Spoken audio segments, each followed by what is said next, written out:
क्या तुम्हें पता है कि मोबाइल गेमिंग की वजह से पीसी और कंसोल गेमर्स के बीच में सुलह हुई है? हाँ, मुझे पता है तुम में से कई सारे लोग होंगे जो कंफ्यूज होंगे कि मेरे बोलने का मतलब क्या है। देखो, एक टाइम था जब पीसी और कंसोल गेमर आपस में लड़ते थे। पीसी गेमर का कहना था कि कंसोल गेमर कोई गेमर नहीं होते और वहीं कंसोल गेमर्स कहते थे कि पीसी पर गेम खेलने वाले कोई गेमर नहीं होते। लेकिन पिछले 5-6 सालों में ये चीजें बदल गई, क्योंकि इंडस्ट्री में एक नई कम्युनिटी का जन्म होता है, मोबाइल गेमिंग कम्युनिटी। और फिर ये दोनों कम्युनिटी पीसी और कंसोल गेमर्स आपस में मिल जाते हैं और फिर इनका नया एनिमी बन जाता है मोबाइल गेमर। अब इनके हिसाब से पीसी पर गेम खेलने वाला भी गेमर है और कंसोल पर जो गेम खेलता है वो भी एक गेमर है, लेकिन जो मोबाइल पर गेम खेलता है वो कोई गेमर नहीं है। एग्जाम्पल के तौर पर 2020 में डॉक्टर डिसरिस्पेक्ट ने एक ट्वीट किया था जहां पर उन्होंने मोबाइल गेमर्स को ट्रोल करा। उन्होंने कहा कि हम लाखों रुपए स्पेंड कर देते हैं हमारे सेटअप पर, लेकिन फिर भी कुछ लोग हैं जो कि आके ये कहते हैं कि mobile gaming is a serious thing. जिसका रिप्लाई करते हुए फब नाम के एक यूट्यूबर जो कि सीओडी के बहुत बड़े यूट्यूबर है, उनने जवाब दिया कि भैया क्यों ना 1v1 कर लेते हैं और देख लेते हैं कौन कितना बेहतर है। और इस चैलेंज में पता है डॉक्टर डिसरिस्पेक्ट हार गया था। इसके बाद कई सारे गेमर्स ने ये कहा कि मोबाइल पर गेम खेलने वालों को वो इसलिए गेमर नहीं समझते क्योंकि मोबाइल पर ज्यादा अच्छे गेम्स है नहीं। मतलब 2-4 ही गेम्स है, free fire, call of duty या पबजी वगैरह, जो कि बिल्कुल भी सही बात नहीं है। हाँ, ये है कि मोबाइल प्लेटफॉर्म पर ये गेम्स काफी ज्यादा पॉपुलर है, पर इसका मतलब ये नहीं है कि मोबाइल प्लेटफॉर्म पर काफी डिफरेंट गेम्स देखने को ही नहीं मिलते हैं। और हाँ, ये भी चीज मानने में आती है कि पीसी और कंसोल के मुकाबले मोबाइल गेमर पर स्टोरी मोड गेम्स जो है वो इतने नहीं है। और ऐसा नहीं है कि बिल्कुल भी नहीं है, पहले इतने नहीं थे, लेकिन अभी के टाइम पर बहुत सारे गेम्स आ चुके हैं। और आज जो ज्यादातर गेम्स आ रहे हैं वो फ्री ऑफ कॉस्ट है, लेकिन ऐसा नहीं है कि पहले गेम्स नहीं थे, पहले भी थे लेकिन वो पेड थे, इसके लिए वो ज्यादा पॉपुलर नहीं हो पाए। लाइक अगर तुम गेमलॉफ्ट वाले एरा की बात करो, जब गेमलॉफ्ट की साइड से हमें कितने अच्छे गेम्स देखने को मिलते थे, 9mm, Shadow of Guardian, Backstair, Batman वगैरह, और भी कई सारे गेम्स थे जैसे कि मॉडर्न कॉम्बैट वगैरह। और वो टाइम पर पीसी और कंसोल गेमर्स ही थे जो कि गेमलॉफ्ट का मजाक उड़ाते रहते थे कि क्या भैया कुछ अपना भी बना लो, क्या बार बार रहना जो पॉपुलर गेम्स है बस उनके क्लोन बनाते रहते हो मोबाइल के लिए। बस फर्क इतना है कि उस टाइम पर मोबाइल गेमिंग कम्युनिटी इतनी ज्यादा बड़ी नहीं थी, पबजी के आने के बाद बहुत ज्यादा बड़ी हो गई। और इतना ही नहीं, मोबाइल पर काफी सारे गेम्स है जो कि पीसी से पोर्ट हुए हुए हैं, जैसे कि GTA vice city, San Andreas, और इसके अलावा देखा जाए तो पास्कल वेगार जो कि मोबाइल प्लेटफॉर्म पर मेरा फेवरेट गेमों में से एक है। इसके अलावा अगर मैं बात करूँ तो एलियन आइसोलेशन जो कि बहुत अच्छा गेम है मोबाइल प्लेटफॉर्म पर। तो बहुत सारे ऐसे गेम्स है जो कि तुम्हें मोबाइल प्लेटफॉर्म पर देखने को मिलते हैं। और अब तो कई सारे बड़े स्टूडियोज मोबाइल गेमिंग इंडस्ट्री में अपने पैर रखना चाहते हैं, जैसे कि रिसेंटली टाइम पर ब्लड मनी वगैरह आया, डेविल मे क्राई का एक नया पार्ट आया, लिटिल नाइटमेयर आया। इसके अलावा रॉकस्टार जैसे स्टूडियोज ने भी कहा कि वो नेटफ्लिक्स के साथ मिलकर इन फ्यूचर भी काफी काम करने वाले हैं। और इतना नहीं, टेंशन जैसी कंपनी ने तो एल्डन रिंग के भी राइट खरीद लिए ताकि इन फ्यूचर वो मोबाइल पर एल्डन रिंग टाइप गेम बना सके। यूबीसॉफ्ट, द डिवीजन और असासिन क्रीड जैसी फ्रेंचाइजी को मोबाइल पर लाने के लिए बात कर रहा है। तो मोबाइल प्लेटफॉर्म पर गेम्स काफी सारे हैं, ये है कि लोगों को इतनी अवेयरनेस नहीं है अभी। इसके अलावा हाँ, मोबाइल गेमिंग कम्युनिटी बहुत तेजी से बूम हुई है और सिर्फ बड़े स्टूडियो या पीसी डेवलपर्स ये अच्छी गेम्स नहीं बना रहे, मोबाइल डेवलपर्स ने भी काफी सारी अच्छी गेम्स बना रखी है। मतलब प्ले स्टोर पर तुम जाओगे तो काफी सारे अच्छी गेम्स तुम्हें मिलती है, जैसे वॉल ऑफ इंफिनिटी, अडीरा ही नाम था ना, तुम्हें स्क्रीन पर दिख रही होगी। इस तरह की काफी सारी गेम्स है जो कि तुम्हें मोबाइल पर मिलती है। बस ये है कि ये जो गेम्स है ये सारे पेट गेम्स होती है जिनकी वजह से ये इतनी पॉपुलर नहीं हो पाती। तो मोबाइल पर काफी अच्छी गेम्स देखने को मिलती है। इनफैक्ट कई सारे एमुलेटर्स भी ऐसे हैं जिस पर लोग है ना पीसी की गेम्स खेल लेते हैं। लेकिन हाँ, एमुलेटर्स जो आजकल आए हुए हैं जैसे कि मोबाइक्स या विनलेटर वगैरह, जिन पर लोगों ने आजकल पीसी गेम्स खेलकर ये कह दिया कि मोबाइल गेमिंग फ्यूचर में पीसी और कंसोल गेमिंग को पीछे छोड़ देगी या फिर ये फ्यूचर होने वाला है। तो आई गेस ये थोड़ा ज्यादा हो गया। तो हेलो भाइयों, स्वागत देखो नई वीडियो में। आज की वीडियो में अपन काफी सारी चीजों के बारे में बात करेंगे जिसके लास्ट वीडियो में हमने करी थी। और हाँ, लास्ट वीडियो से एक बात याद आई कि उस पर क्लेम आ गया टेक2 इंटरेक्टिव की तरफ से, क्योंकि उसमें मैंने आरडीआर की थोड़ी बहुत क्लिप यूज करी है ना ट्रेलर की। तो शायद ये वीडियो जब तक मैं अपलोड करूंगा मैं उस वीडियो को ऑलरेडी री अपलोड कर चुका हूँ। तो अगर तुमने उस वीडियो को दोबारा देखा है तो आई एम सॉरी, पर तुम्हारा टाइम इतना भी कोई कीमती नहीं है।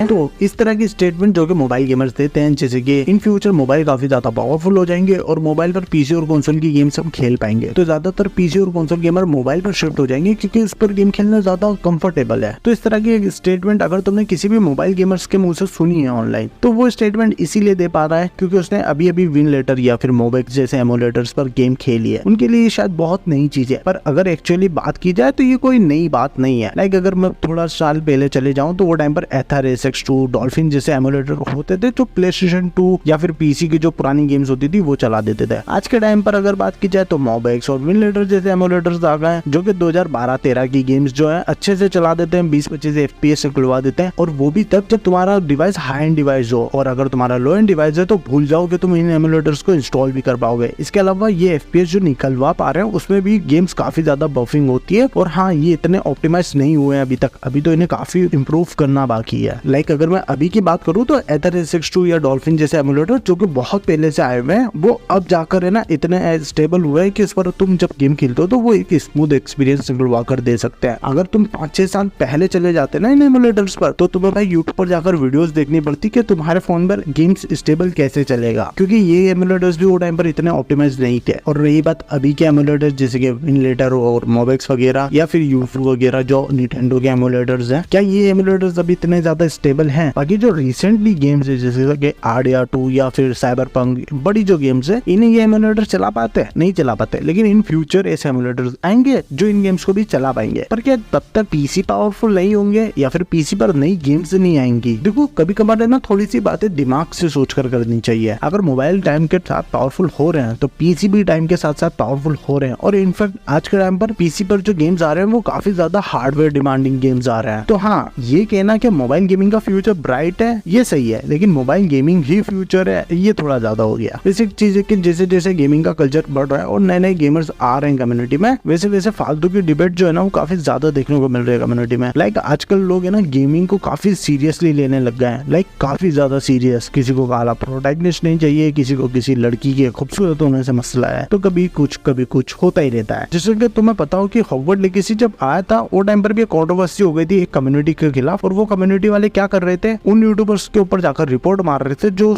गेम को खेल रहे होते थे। लाइक अगर तुम हॉगवर्ट्स लेगेसी खेल रहे हो तो एक पर्टिकुलर कम्युनिटी वाले लोग आएंगे और तुम्हारे चैनल पर रिपोर्ट मारेंगे, और इस तरीके से कई सारे ऐसे यूट्यूबर है जिनका चैनल टर्मिनेट हो गया है, कई बार उन लोगों को कई सारी स्ट्राइक जा चुकी है, उन्हें मतलब काफी ज्यादा नुकसान हुआ है। और ये जो गेमर वाली कम्युनिटी थी इनके पास रीजन क्या था ये करने के पीछे, तो देखो जिस स्टूडियो ने इस गेम को डेवलप करा था उनके CEO ने कुछ कमेंट पास कर दिए थे गेमर वाली कम्युनिटी के ऊपर, तो उसका बदला लेने के लिए इन्होंने उन यूट्यूबर्स को स्ट्राइक मारी जो वो गेम खेल रहे थे। जबकि हॉगवर्ट्स लेगेसी के अंदर गेमर वाला सीन बहुत ज्यादा है, लेकिन उसके बाद भी उस गेम को इन्होंने हेट करा और यूट्यूबर्स जो उस गेम को खेल रहे थे उनके चैनल्स को टर्मिनेट करवाया। अब देखो इन्हें क्या लग रहा था कि ऐसा करने से ना यूट्यूबर्स इस गेम को खेलना कम कर देंगे या बंद कर देंगे, जिसकी वजह से गेम इतना पॉपुलर नहीं होगा। पर इन गधों को कौन समझाए कि इस तरह के गेम के लिए लोग काफी टाइम से इंतजार कर रहे थे। लाइक मैं अगर अपनी बात करूँ तो हैरी पॉटर का जो मेरा फेवरेट गेम होगा हॉगवर्ट्स लेगेसी को हटा दो तो वो था Harry Potter half blood Prince जो कि PlayStation 2 पर आया था, जो कि बहुत अच्छा गेम था मेरे हिसाब से। उसके बाद और भी कई सारे हैरी पॉटर के गेम्स थे जो कि अच्छे थे, पर जो मेरा फेवरेट था वो हाफ ब्लड प्रिंस था। बाकी हैरी पॉटर गेम्स की बात की जाए तो इस फ्रेंचाइजी में ना हर गेम में कुछ ना कुछ कमी थी, और इन सारी कमियों को पूरा कौन करता है,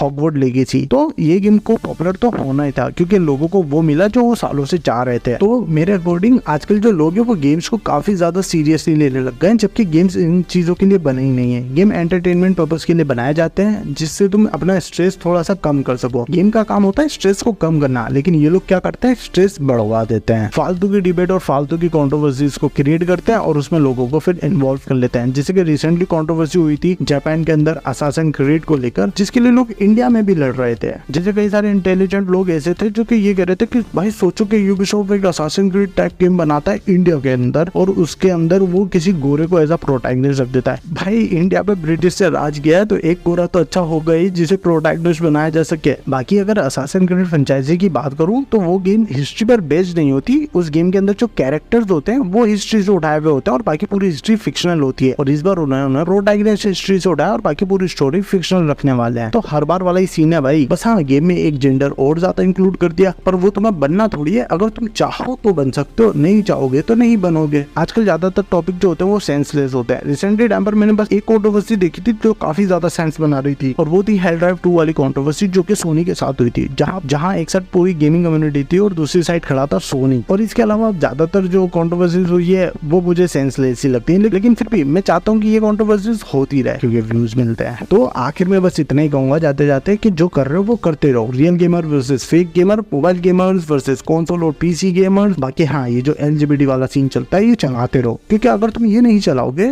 तो मेरे घर का चूल्हा कैसे दे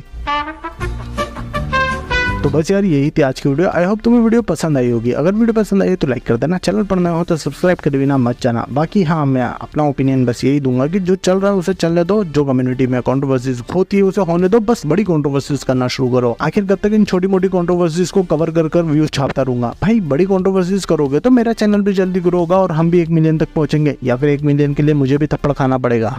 अपना ध्यान रखो।